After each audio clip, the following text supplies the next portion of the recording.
I think when we should start now. Good evening, everyone. On behalf of College of Rockies and MSM, I would like to welcome you all to the MSM Agent E-Summit Series for 2020. I'm Karishma Chaudhary, Manager Canada at Amscare Media. The College of Rockies offers a learning environment that matches its spectacular campus in the Kootenay Rocky Mountains, British Columbia, Canada. It offers unique in-class and online programs. College of Rockies constantly seeks to enhance the quality of the learning experience through international opportunities for its students, graduates, and employees. COTR, together with MSM, is happy to have you all here for an hour of ultimate knowledge-oriented session to help you boost your student recruitment practices. COTR works closely with a carefully selected and approved group of agents and partners to achieve its goal of internationalization. Before we get to the exciting part, I would like to let you know that we have shared few handouts and you can find all of them in the control panel. Also, if you are having any question, then please don't hesitate to drop it in the question section on the control panel. I know everyone will be very curious to know more about COTR, its program offerings, its state-of-art facilities on campus, and its welcoming local community. So without further ado, I would like to introduce Mr. Ying-Wayne, Manager for International Education at College of Rockies. Wayne, over to you. Great, thank you, and good evening, everyone. Thank you for staying up late and joining me and listening to this webinar and learning more about College of the Rockies. So without further ado, we'll get underway and go through some basic information about the college, some of the programs that we offer, the general area that your students will be going to, and moving on from there. So College of the Rockies is a small institution in British Columbia. We are a public college. We are in the heart of the Rocky Mountains between British Columbia and Alberta. Our motto is think, do, become, and that's really what we want all of our students to be able to do, is each of those things. As I mentioned, we're located in Cranbrook in the heart of the Rocky Mountains. We're the red star here. Interestingly enough, we're actually closer to the city of Calgary than we are to the city of Vancouver. So from Vancouver to Cranbrook is about 1 hour, 30 minutes by airplane. And from Calgary to Cranbrook is only 1 hour by airplane. We are serviced by both cities and airports. Air Canada flies from Vancouver to Cranbrook, and WestJet flies from Calgary to Cranbrook. So what does Cranbrook have to offer? Well, Cranbrook is a small Canadian city. There's plenty of part-time job opportunities, and I know that for a lot of students, getting work experience in Canada and being able to supplement their income a little bit is important. So there are a lot of part-time jobs. The majority of the jobs that students at the college get for themselves are in the service industry, whether it's working for a store. We have large, big box stores like Walmart, Home Depot in the city, and so a lot of students work at those places. Cranbrook for parents is a safe, clean, and modern city. We like to believe that we're in a friendly city, and I think that's true. As I mentioned, Cranbrook is about 1 hour, 30 minutes from Vancouver. And I'll talk about this more later on in the presentation, but the actual cost of living in Cranbrook is much, much more affordable than in larger city centers like Vancouver or Toronto. So our campus. So this is a picture of the front of the campus. It's our main entrance. We do live in a very modern, enjoyable setting. I think students have an opportunity to learn and grow in a very positive environment. And so I think it's a nice place for students to spend their 2 years and earn a diploma. I mentioned a moment ago that the college is a public post-secondary institution. We have well over 35 different programs ranging from certificate level, diploma level. We do have one degree program. It's a 4-year degree. It's a Bachelor of Business Administration. And we have a postgraduate program. So our postgraduate program is in sustainable business practices. We also have university arts and science programs. We have a suite of business programs, so anything from accounting to marketing, business management. We have a relatively new hospitality program, which is coming into its 3rd year of delivery. We have a strong tourism program, and we have other programs that students can consider taking, like engineering, if they wish to transfer to a larger university. We do have partnerships throughout the province as well as Canada. I think it's important for you as agents, if you're not aware yet, that the College of the Rockies belongs and is well aware of the BC Transfer Guide. And the BC Transfer Guide really allows other institutions to understand and recognize courses that students take at College of the Rockies. And so when if they choose to change institutions, the students will know far in advance of which credits are transferable and which ones aren't. By and large, most of the courses that students take at College of the Rockies are transferable to other institutions. So why choose us? Well, because we're in a smaller setting and because the institution is smaller, our classes are also smaller. That's important because for new students, it allows them to transition from how they've learned for the last 12, maybe longer years. We like to try to know every student by name. The instructors start to recognize students very quickly. It allows students to get extra support from both faculty and staff throughout the college. We also have smart classrooms. So there's a smart board in every classroom. There's free Wi-Fi throughout the campus. And there's other kinds of learning technologies available through the college for use. We have 2 large computer labs right now. A lot of classes use mobile carts. And we have an online learning platform that every student accesses called Moodle. We do feel that our fees are affordable, and coupled with the affordable cost of living, I think it provides a really nice package for some families. And again, we have programs ranging from 1-year certificates to a 4-year business administration degree. Every couple years, we participate in a survey. This is a student-driven survey from an organization called iGraduate. And each of the last 3 years, College of the Rockies has ranked #1 in a number of areas, as well as overall.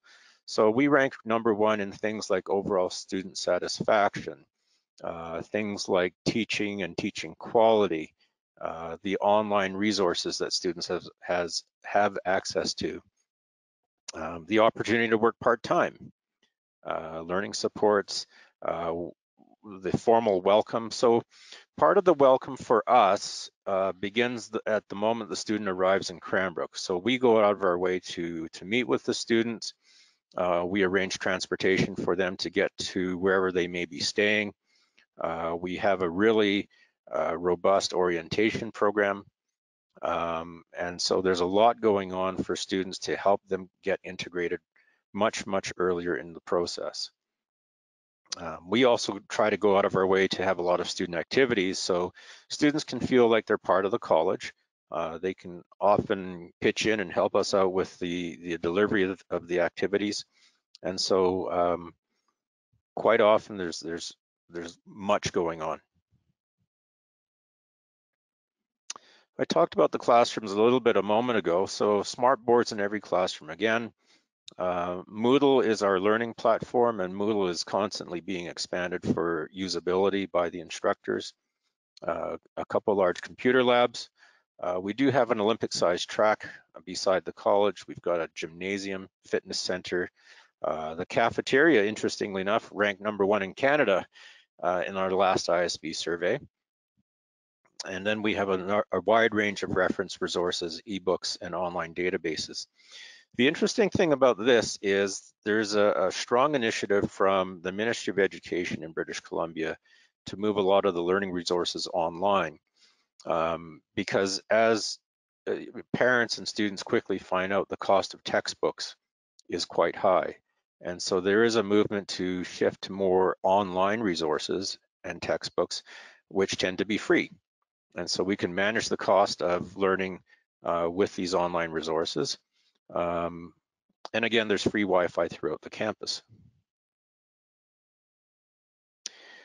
This is a graphic of some of the general programs that we do offer. So again, some certificate programs in kinesiology, tourism, business, and we do offer a postgrad in sustainable business. It can be done as a certificate, but by and large, most students who come for the post-diploma program come for the 2-year diploma. And the largest offering of programs that we have are in the diploma areas. And so 2-year diplomas in kinesiology, hospitality, tourism, recreation, business courses, as I mentioned, and the 2-year post-degree diploma in sustainable business as well. I can tell you that beginning this fall, we have a new financial services diploma coming online. And so that is catered towards students who want to be working in the Canadian banking industry. The financial services diploma does have a co-op piece to it. I can't recall, I'd have to check to see if it's a paid co-op or unpaid co-op. There's very few co-op programs available at the college right now, but between hospitality, tourism, and now the new financial services diploma, we do have a growing number of co-op programs for students to consider. So some of the important things. So we're moving towards a per course costing model. So for September 2020, the cost per academic course is $1,430. If a student takes 5 academic courses, their cost is actually $6,325 total for that semester. Now, $1,430 times 5 courses is not $6,325. And so what we are currently doing is giving students who take 4 academic courses or 5 academic courses a discount on those 2 levels of courses, if you will. So that, I imagine, will continue through the year. And so it's a nice opportunity for students to consider taking a fuller load than others. For us as an institution, a student is considered full-time with 3 academic courses. If they were to take 3 courses, it would be the $1,430 times 3. But if they were to increase to 4 courses or to 5 courses, they would then incur a bit of a discount. Every student is different. And so I'm not suggesting that students should take 4 courses or that they should take 5 courses.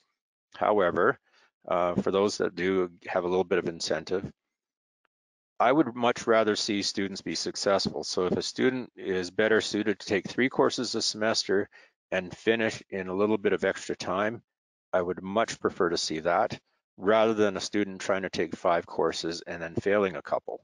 So it's not to our advantage simply to put them into 5 courses because they want to and to get the discount. I want them to be successful at the same time. So admission requirements.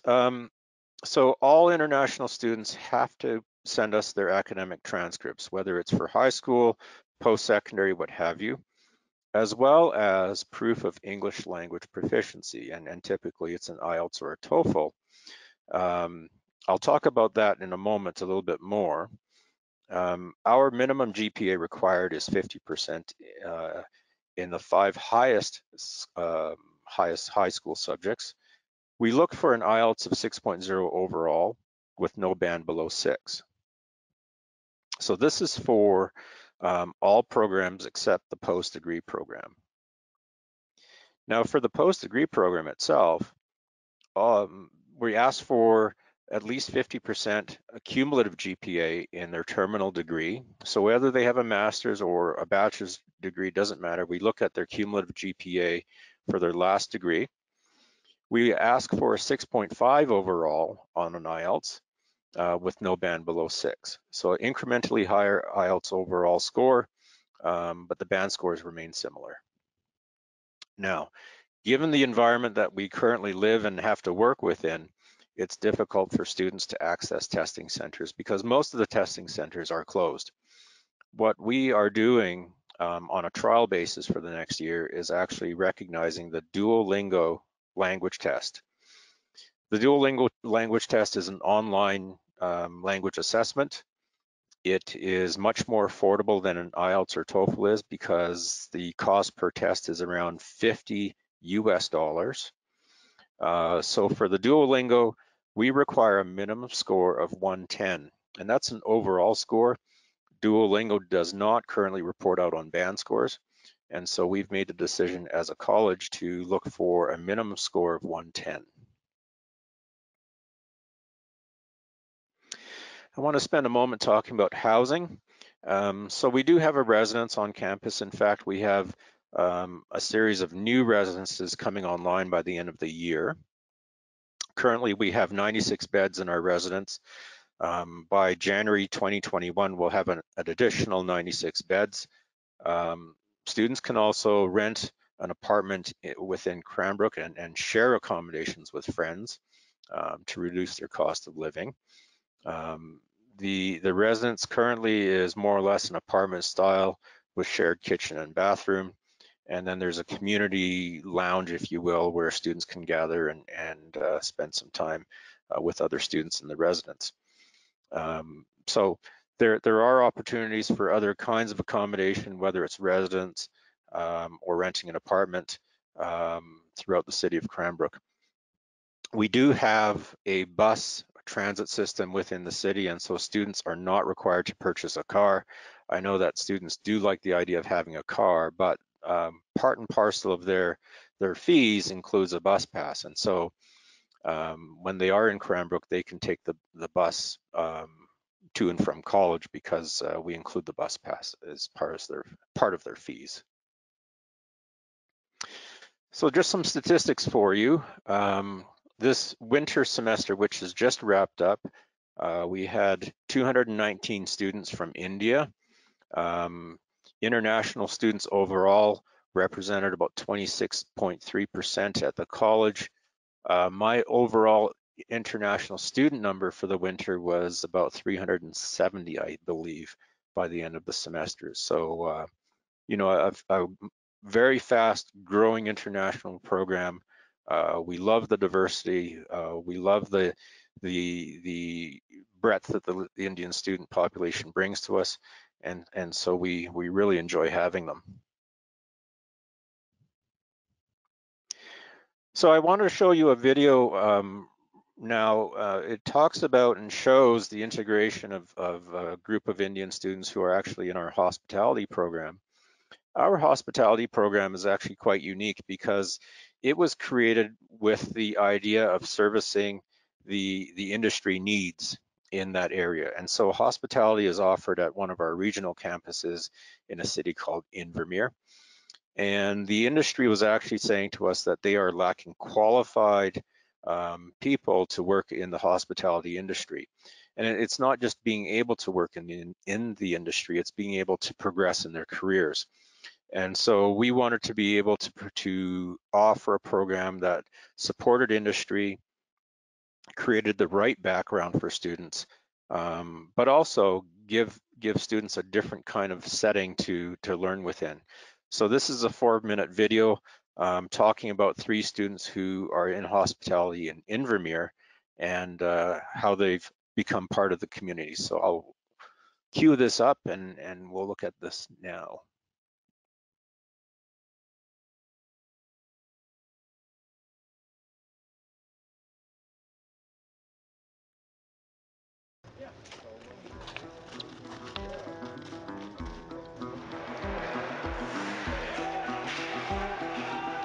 Every time they make it up there, but they never strike anything. I always think that they're hitting each other intentionally. They just keep on pushing each other. Is that a goal? No, it was not. It was not.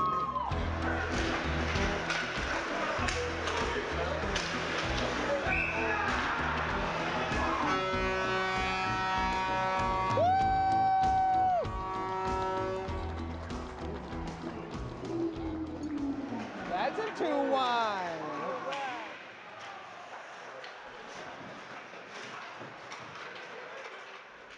Studying abroad is a great way to see the world and experience a different way of life.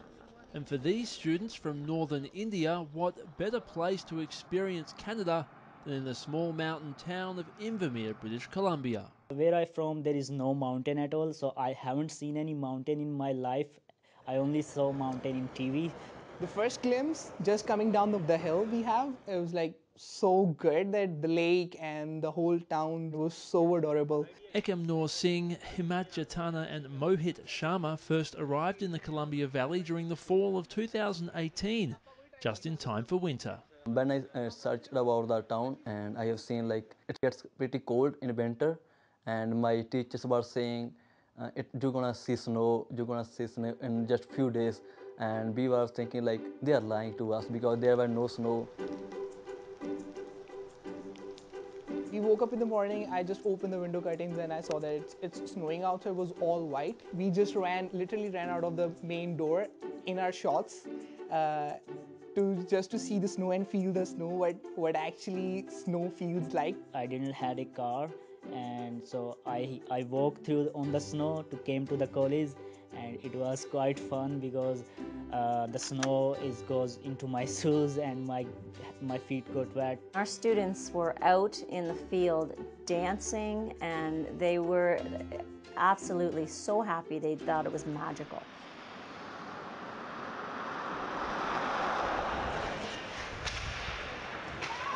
Yeah, they just changed the sides. The Rockies came to this side and the other team just went to that side.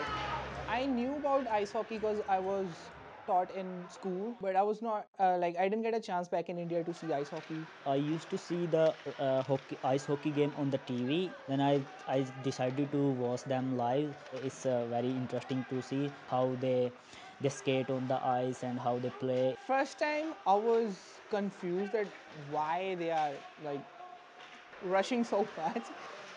Why they banging into each other? How do they skate and play hockey on the same time? Oh no! Is it 2-2 now? Yeah, it's 2-2.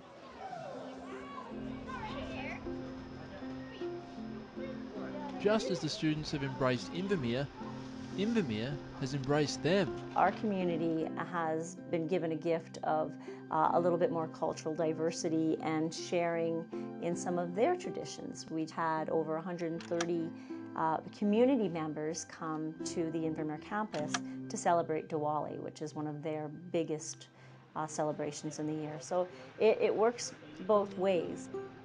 Reflecting on their experience here so far, the trio says without question they've enjoyed their time in Canada. I don't want to leave for like next maybe 10 to 15 years. I just want to stick to this area. I want to stay in Invermere till my graduation, and after that I definitely stay for some time. I'm learning a lot from Canada. I think that's totally life-changing moments for me.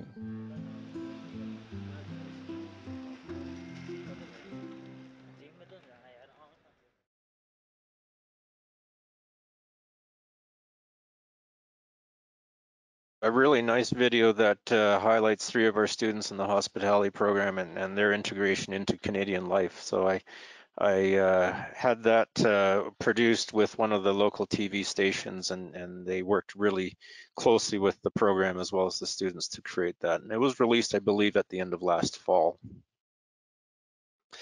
So applications. So we ask that you as agents work directly with M Square.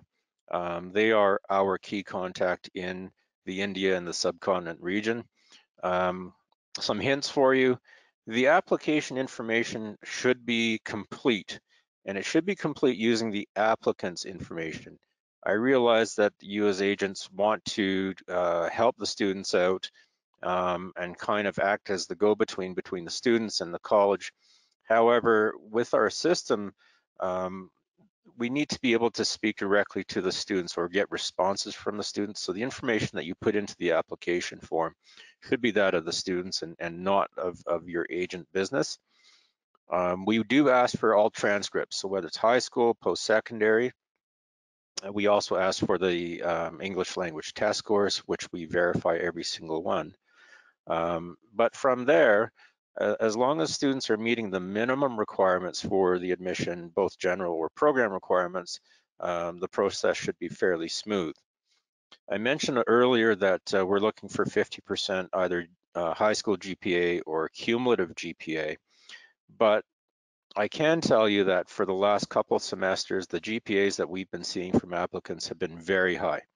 And so the 50% is virtually moot because, for example, for our post-degree program, the GPA for the last intake was closer to 65% on average for the applicant pool. So we are seeing some very good applicants for the programs.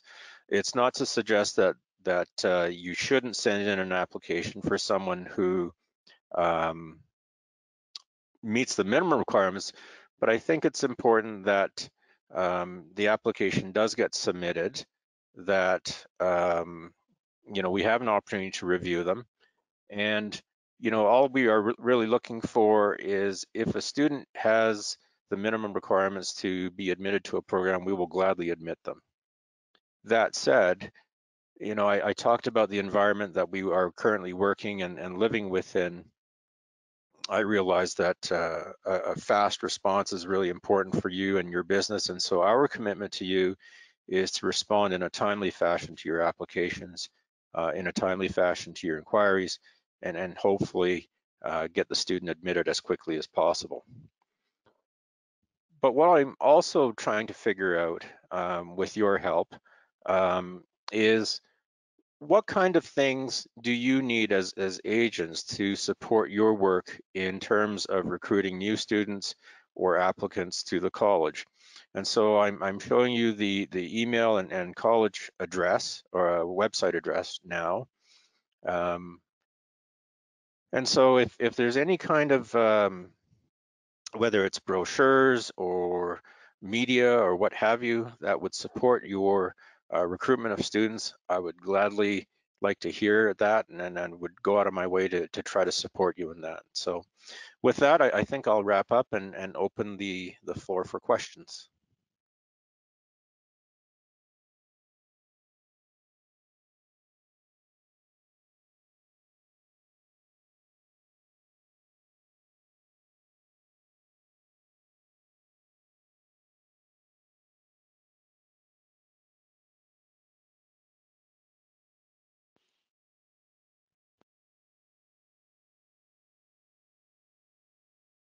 Hi, Wayne. Hi. Thank you so much, Wayne, for giving us the presentation. So now we will be taking the questions from the audience. Just a reminder, if any of you is having any question, you can put it in the question section in the control panel. So Wayne, coming to the first question, can you please give a brief about the partner in universities COTR is having? Yes, of course. So in British Columbia, it's fairly straightforward. We have students who transfer to the University of Victoria, University of British Columbia, Simon Fraser. We have students who go to the University of Lethbridge in Alberta. It really is a function of what the student wants to do. And I've always said, it doesn't matter where the student starts, it matters where they finish. And so if the student's goal is to have a university degree, but there's concerns about whether it's finances or their ability to integrate into Canada, regardless of that, I think College of the Rockies is a really nice place for them to start. And we will go out of our way to help them get to an institution that they want to finish at. Thank you, Wayne. Wayne, coming to the next question, what is the minimum IELTS band requirement for the UG programs? We look for a 6.0 overall and band scores of 6 as well. Okay, thank you. And is the PT acceptable? We do accept the PTE academic. I understand that there is a relatively new online PTE assessment. I'm trying to get some background on what that assessment entails and whether or not the college will recognize that. But the direct answer to your question is the PTE academic. Okay, thank you. As we are accepting the Duolingo test, so agents really very curious to know whether the Duolingo test will be acceptable by the High Commission for the visa purpose. Even I'm getting this question from the students as well. So would you like to say something on this? Yes, of course. So the question is generally related to whether or not an applicant qualifies for a study direct stream or SDS. SDS, by its very nature, is simply a processing time benefit, nothing more. And so if a person meets all of the requirements for SDS, the government says that they will process within 45 days. If an applicant doesn't qualify for SDS, they will process within 60 days. Now, the language assessment stated by the government for SDS is IELTS academic. However, there's no concession right now for the government to recognize Duolingo. That said, if a student has a Duolingo score and is admissible to the college, they would be applying outside of SDS. So they would be looking at the minimum, 60-day window for processing. Okay, thank you. Next question, Wayne. Do COTR offer any scholarships to the students? Right. So I offer scholarships for continuing students. So every year for students going from their first year to their second year, and students have to apply for the scholarships, I give away 5 scholarships of $2,000 to continuing students. It's not purely based on academic performance. It's certainly a factor, but I'm looking for very well-rounded students. I'm looking for students who contribute to the college, who perhaps volunteer in the community, who support others. The list can go on and on, but really I'm looking for well-rounded people who do okay at school, but also do okay at a number of things. I am considering admission scholarships. There's a lot of colleges I know that do that, but there's a fine line for me with those institutions because in my experience, some of the colleges which offer admission scholarships, say for $500, will often increase their fees on the back end of it by $500, so the student's actually paying for their own scholarship. I don't want to do that. I'm trying to provide the best value I can to students. I realize that scholarships are a strong incentive for people, but I also realize that we provide really good value in what we deliver currently. Okay, that's great, Wayne. Good to know. Coming to the next question, that do students who graduated from English-speaking universities, they need to provide the IELTS? In pursuit of their postgrad work permit, or Imagine that if any student who has studied for 1 year in any Canadian institution or university, for their admission, I after, understand. yes. So after Right. that, would they be required to provide IELTS? Sorry. So there's a number of ways that students can meet our English language proficiency requirements. For students who have not studied abroad, we ask for the IELTS as a very quick demonstration of their language proficiency. One of the other ways for them to meet our language proficiency requirement is to have a number of years of study experience at a recognized post-secondary institution, which the primary language of instruction is English. Now, typically, if a student has studied at a university in Canada, university programs in Canada are 4 years in duration. And so if a student studied at a university, has a Canadian degree, they would meet our language proficiency requirements. If they studied at the university for For example, 1 year, they would not meet our proficiency requirement because the minimum is the 4 years. And so if a student has studied elsewhere, we'd have to have a really close look at their transcripts and make a determination on a case-by-case basis. Okay, nice. And are we accepting the IELTS indicator, because recently IELTS have introduced the IELTS indicator test? So would COTR will be able to accept it? We've looked at the IELTS indicator as well when we were considering Duolingo. At this point in time, we're not recognizing the IELTS indicator.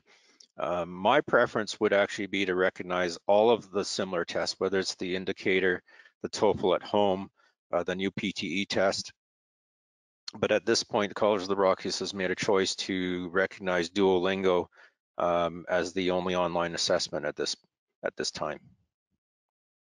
Okay, thank you. And coming to the next question, Wayne, is there can COTR accept the IELTS online results or TRF number during this lockdown situation?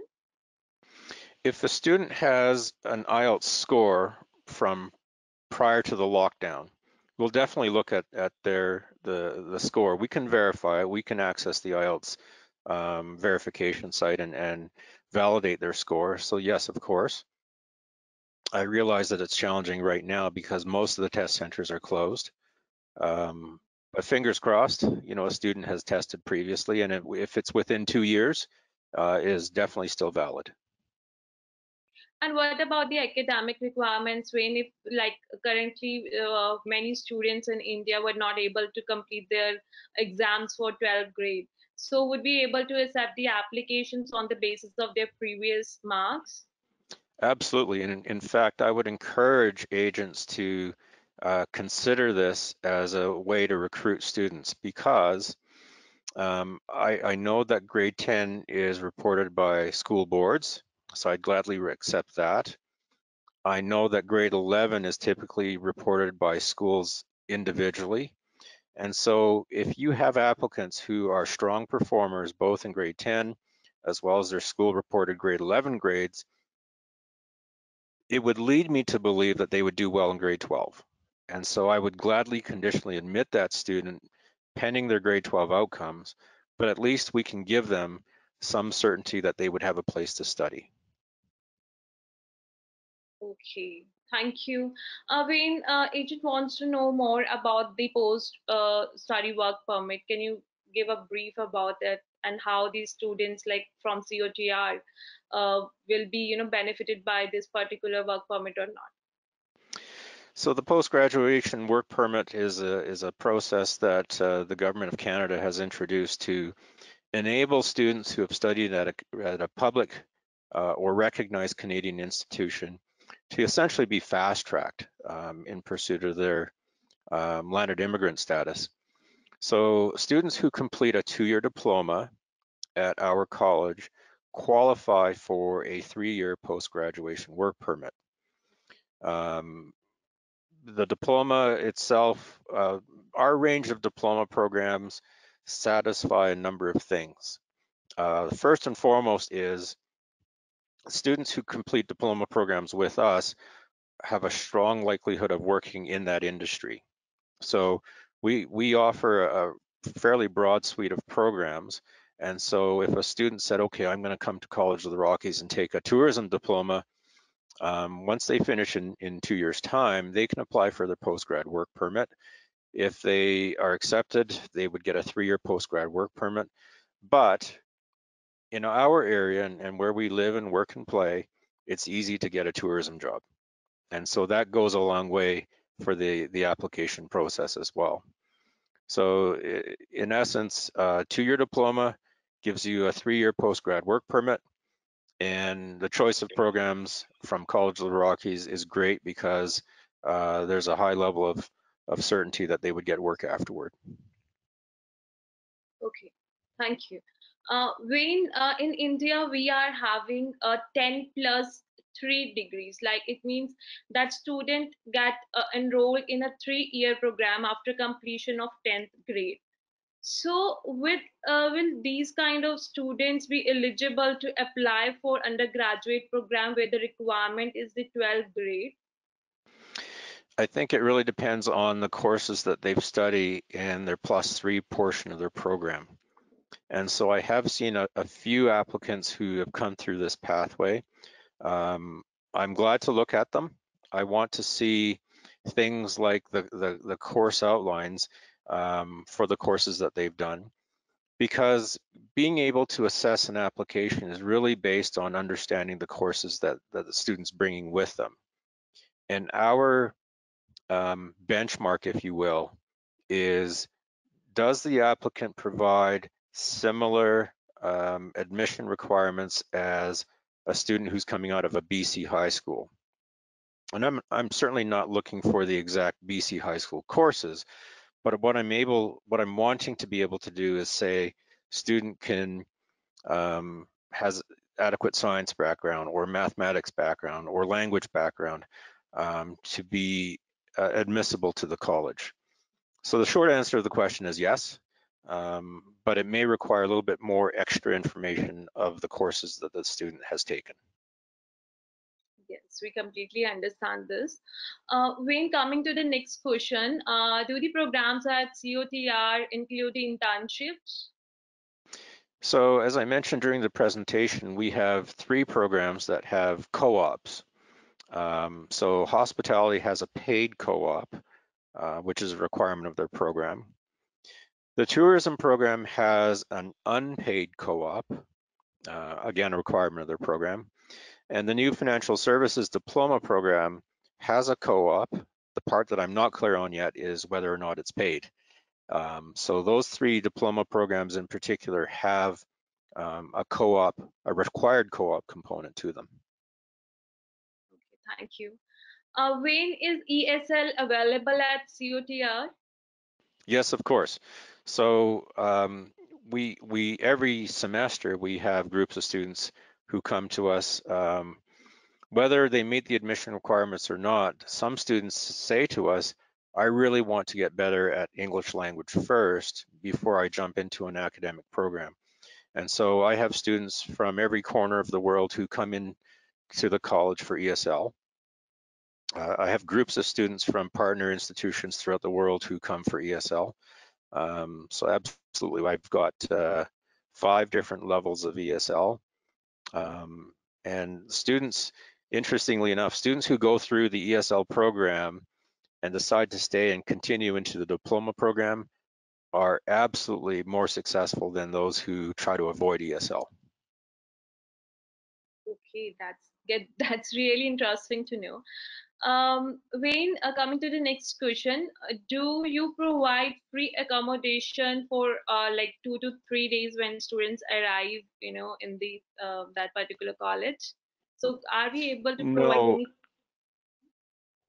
unfortunately, we don't provide free accommodation. In fact, when students are planning to come to Canada, we actually ask that they have accommodation arranged for prior to leaving their home country. And if it is temporary accommodation at one of the local hotels, so be it. We do have arrangements with a number of the hotel providers in the city that will give students a discounted rate if they are there temporarily.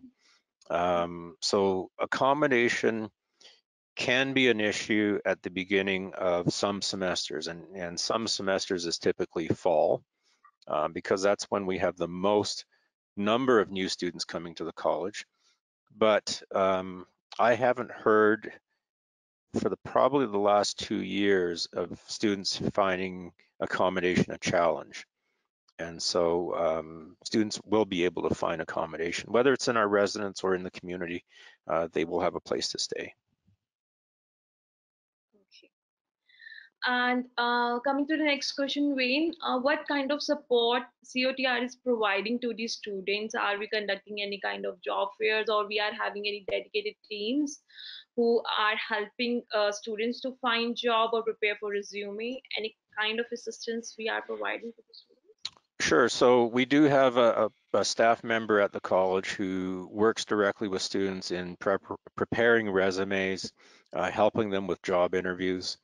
In terms of learning support, every student can meet with an education advisor, which I strongly encourage students to do, um, as well as faculty support. So if a student is struggling with their particular course, they can definitely go and meet with uh, their instructor and get help directly from the instructor. We're also working on growing our peer support program so students can learn from students. Um, and of course, the international office, my team is there to support students um, throughout their program duration. So I want to hear from students. I want to hear about good things and I want to hear about bad things. And so it's important for my group to really understand students and what their needs are. Okay. So, what about the Cranbrook, Wayne? Is it a very expensive city? What is the kind of cost of living there? Cranbrook is far from expensive. When you look at a large center like Vancouver, for example, the cost of an apartment is much higher than a cost of an apartment here in Cranbrook. So on average, an apartment in Cranbrook will be between $1,000 or $1,200. In Vancouver, you're looking at least $1,500 to $1,800 for a bachelor pad. Um, it's it's certainly more affordable for the accommodation itself, but also the cost of living is more affordable. So food is more affordable, transportation is more affordable, the whole gamut. So overall, for students, it becomes a really good value-based proposition. So if they're looking, and finance is always a concern, regardless of what your background is, um, value becomes key for us. Okay. Thank you, Wayne. Coming to the next question, what about the part-time jobs? Are students able to find the part-time job throughout their, throughout the year, or if there are some specific months when, they are not able to work due to some weather condition or something? Sure. So the majority of the students that I have, if they want a part-time job, have been able to find them. They're working at whether it's Superstore, which is large grocery store, Home Depot, Walmart, any of the fast food outlets. So service industry is a real driver for international students for employment. Um, I try to encourage students to not focus on the work part because it becomes really easy and distracting for students to say, well, I can work and get more money to save up or to send home. But the goal for students, you have to remember, is for them to be here and study and finish the program. I think it's great that they get some work experience while they're in Canada, but it becomes a little bit of a balancing act between working and studying. The government allows full-time students to work a maximum of 20 hours a week during school. Outside of school, um, so in scheduled breaks, they can work full-time, which is up to 40 hours a week. So for example, in the spring semester, technically it's a scheduled break. So if a student chooses to not take any courses, they can actually work 40 hours a week. Okay, thank you, Wayne. The next question is, do COTR accept bona fide students? Can you help me out and tell me what a bona fide student is? Bona fide students, exactly, I won't be able to explain, to be very honest. Um,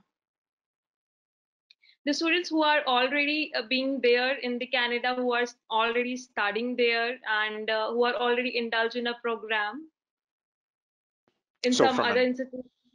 Sure. So students, once they arrive in Canada, often change institutions.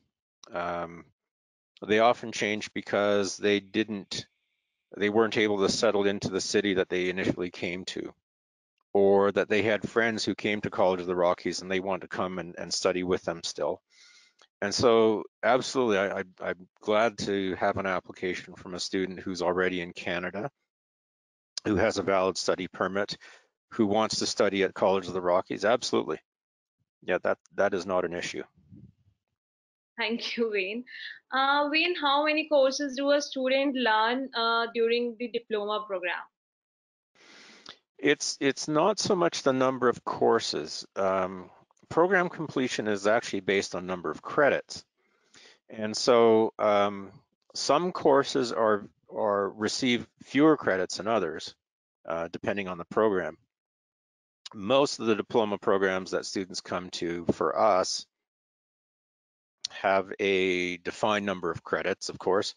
It's typically 60 credits, which translate each course, I'm sorry, is 3 credits, so about 20 courses through the duration of their program. Honestly, in my experience, most students take more courses than they need to. And it's not because that we expect them to.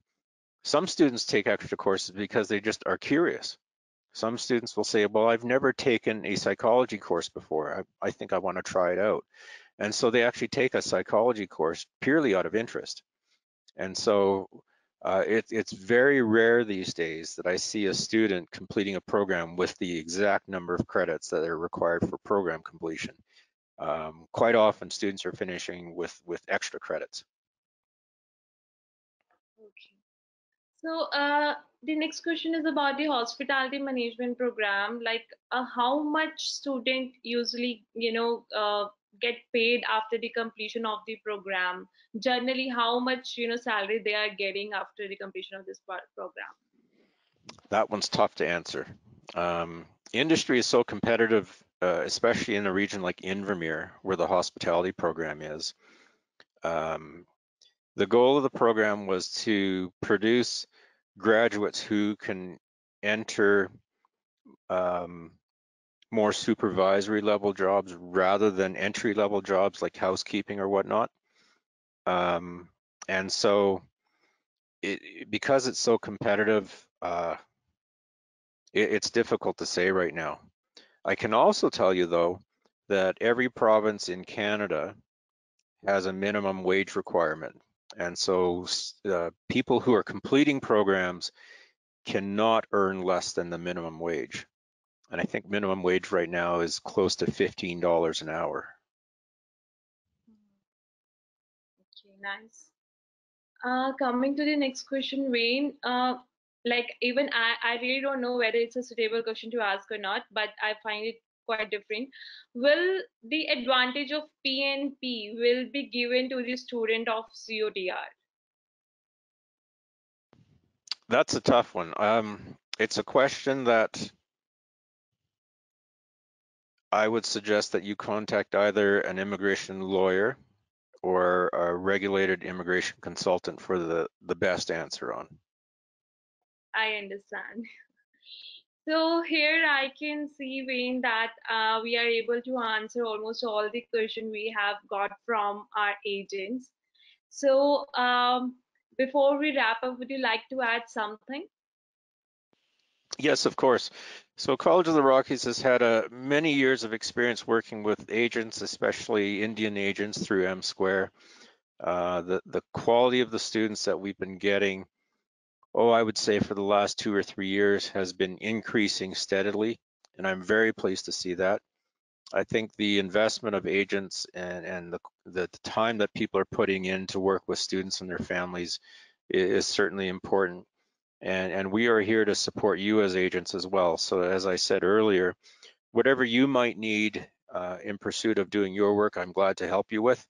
And in partnership with M Square, I think we can get there. Thank you, Wayne. And thank you all the valuable partner and friends who participated in this exclusive MSM and COTR Agency Summit. We really appreciate you being here. We hope this session was helpful and informative enough for everyone. Until the next one, please take care, stay safe, and stay healthy. Thank you.